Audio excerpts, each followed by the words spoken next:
Hi everyone, it's Devara from JH Kids with a quick Yom Kippur message. Yom Kippur has come again, and when Yom Kippur comes, we all stop and think, where am I? How do I want to change? What do I want to see different? And then we try to do it. But I want to share something with you that is very exciting that I recently discovered that was like a mind-blowing moment for me, and I hope you feel the same. So, I was listening to a podcast and it was in conversation with Lynn Lyons, who has written a book called The Anxiety Audit that I have yet to read.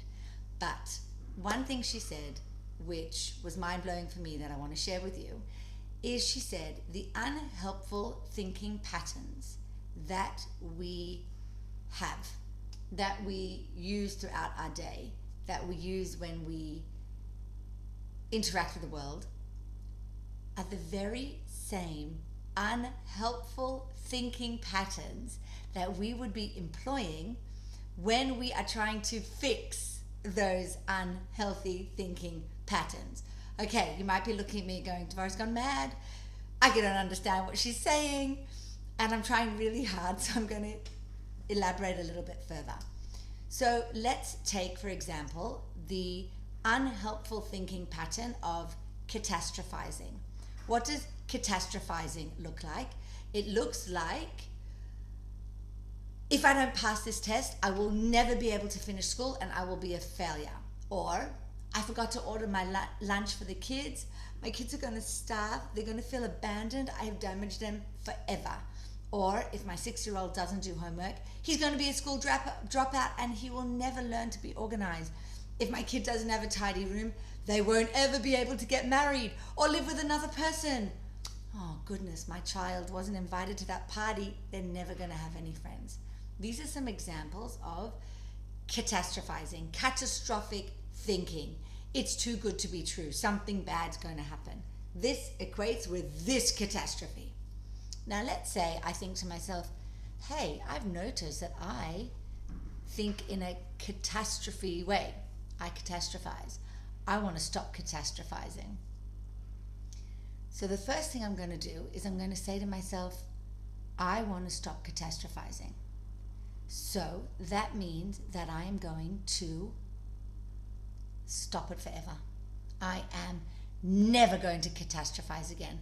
I am never going to think of the worst case scenario again. And if I do, well, I've stuffed up. No point in trying. There's no point in trying because I've stuffed up my kids. I'm going to stuff my kids up for life. Why am I even bothering?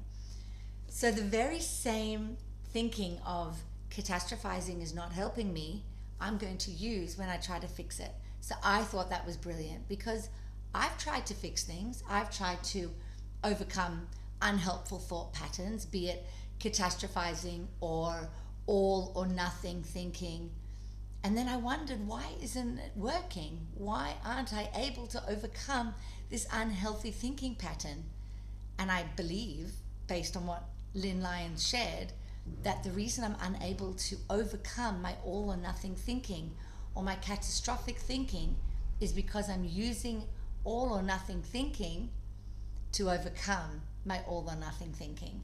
When I say to myself, either I'm going to get it right or I'm not, that's all or nothing thinking.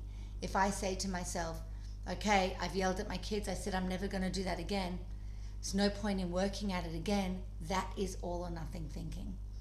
Whereas instead, the first thing I can do is look at that thinking pattern and go, I've done it again. Oh, there it is again. Interesting, it's come to see me again. And then the next step is say to myself, there is no such thing as all or nothing. It is not helpful. Catastrophizing doesn't help me, not now and not in the long run. What does? Baby steps. The only way forward is by taking baby steps, is by saying today, I'm not going to lose it. And then seeing that you've lost it and go, okay, I didn't lose, I lost it today, maybe not as intensely as I usually do, well done. Or maybe it was, okay, let's apologize. I'm going to take a baby step. Today I'm going to look at my thinking pattern and I'm going to see, there it is again. I am using all or nothing thinking, or I'm catastrophizing.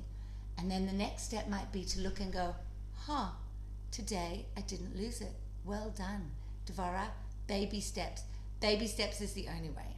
When it comes to Yom Kippur and we look at the things that we want to change and we look at the things that we want to do better, the only way forward, the only way is one step at a time. The only way is baby steps. So good luck. Find a baby in your home or out in the park. Take a look at them as they interact with the world, one little step at a time, and learn from them. Shana Tova Umetuka. See you next time. Bye.